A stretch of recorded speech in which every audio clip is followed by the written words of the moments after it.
Welcome to विक्रेता vlogs. उम्मीद है आपने इससे पहले का व्लॉग तिरुपति बालाजी धाम देख लिया होगा। अगर नहीं देखा तो यूट्यूब चैनल पर जाकर आप देख सकते हैं। हम जा रहे हैं अग्रहोवा। अग्रहोवा हम पहुंच जाते हैं, स्कूटी पार्किंग में लगाकर हम आ जाते हैं मेन द्वार पर, जो कि यहाँ प्रवेश द्वार है। तो आइए चलते हैं हम अंदर। मैं आपको बता दूं कि यहाँ पर जो अग्र बंधुओं के पितृ पुरुष महाराज अग्रसेन भगवान राम के वंशज हैं, जो कि राजा राम के पुत्र कुश की 34वीं पीढ़ी की संतान थे। और ये मंदिर उन्होंने स्थापित किया। यहाँ पर मेन मंदिर महालक्ष्मी जी का मंदिर है, महाराज अग्रसेन जी का मंदिर। पहले हम दर्शन करते हैं महालक्ष्मी जी के, फिर हम दर्शन करते हैं महाराज अग्रसेन जी के। यहाँ पर इनकी पूरी सभा है। पूरी सभा के दर्शन करने के बाद यहाँ पर और भी काफ़ी मंदिर हैं जहाँ हम दर्शन करते हैं। और दर्शन करने के बाद यहाँ एक और मेन मंदिर है जो कि माँ सरस्वती का मंदिर है। इस मंदिर की काफ़ी मान्यता है। माँ सरस्वती जी के दर्शन करने के बाद यहाँ पर एक गुफा है जो कि माता वैष्णो देवी की गुफा है। ये मंदिर जो है 15 फीट नीचे है। गुफा के अंदर जब हम एंटर करते हैं हमें लग रहा है कि हम चढ़ाई कर रहे हैं, बट गुफा के अंदर ऊपर जाते जाते कब हम नीचे 15 फीट पहुंच जाते हैं पता नहीं चलता। गुफा के अंदर जयकारे लगाते हुए हम पहुंच जाते हैं शिवलिंग के पास।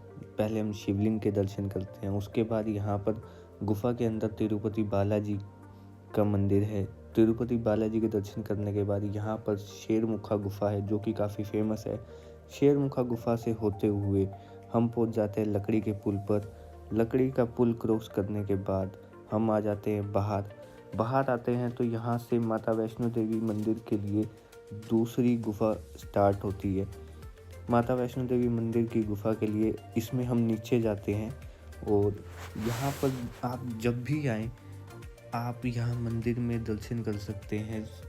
सुबह 7 बजे से रात 8 बजे तक दर्शन कर सकते हैं। यहाँ पर गुफा के अंदर होते हुए हम यहाँ माता रानी के दर्शन करते हैं। यहाँ पर 9 स्वरूप विराजमान हैं माता रानी के। माता रानी के दर्शन करने के बाद हम जाते हैं आगे। जैसे ही हम थोड़ी आगे जाते हैं मेरे 2 दोस्त थे वो पीछे रह गए थे।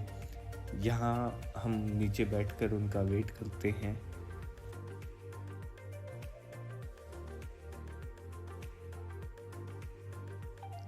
थोड़ी देर वेट करने के बाद मेरे दोनों दोस्त आ जाते हैं।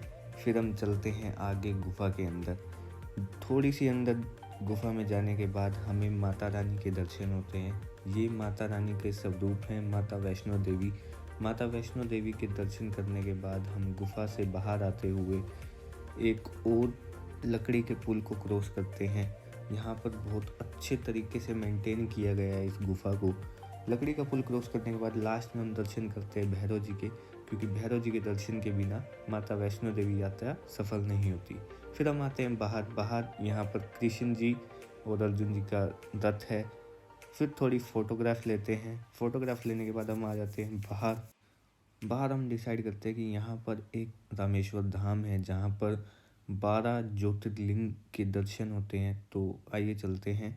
यहाँ पर पहले हम 3 शिवलिंग के दर्शन करते हैं। इसके बाद हम आ जाते हैं बाहर की साइड। बाहर यहाँ पर 9 और शिवलिंग के दर्शन करते हैं। शिवलिंग के दर्शन करने के बाद हम यहाँ आ जाते हैं हनुमान मंदिर, जो कि मेन मंदिर है। यहाँ पे हनुमान जी की प्रतिमा बहुत बड़ी बनाई गई है। यहाँ पर हनुमान जी के दर्शन करने के बाद हम निकल पड़ते हैं वापसी।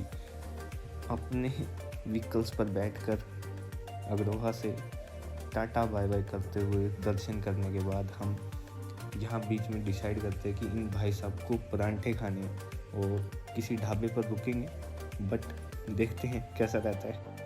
अग्रोहा से निकलकर कुछ ढाबे क्रॉस करने के बाद इन भाई साहब को याद आता है कि एक पीछे ढाबा था, तो हम रिवर्स गियर लगा कर आते हैं ढाबे पर। यहाँ हम डिसाइड करते हैं कि भाई साहब एक परांठे में पेट भरेगा या नहीं। तो इनका फैसला होता है एक परांठे से कुछ नहीं होगा, 2-3 खाने पड़ेंगे और यहाँ मज़ा नहीं आएगा। तो हमारे शरी भाई ले आते हैं कोल्ड ड्रिंक की बोतल। यहाँ हम पीते हैं कोल्ड ड्रिंक और फिर थोड़ी बहुत मस्ती करने के बाद हम यहाँ से निकल पड़ते हैं हिसार के लिए वापसी। यहाँ बीच में हम थोड़े गाने गाते हुए गाने गाकर हम पहुँच जाते हैं हिसार। हिसार में एंट्री करते हैं हम शाम को, शाम हो जाती है। यहाँ हिसार में फिर रुक कर हम डिसाइड करते हैं कि भाई परांठे तो रहेंगे। परांठे खाने के लिए हम जाते हैं चाप जंक्शन और फाइनली लास्ट में भाइयों को मिल जाता है परांठा। खुशी देख रहे हो इनकी। परांठे खाकर हम निकल पड़ते हैं घर। उम्मीद है आपको मेरा आज का ये व्लॉग अच्छा लगा हो। अगर व्लॉग अच्छा लगा तो चैनल को लाइक करें, सब्सक्राइब करें, शेयर करें। धन्यवाद।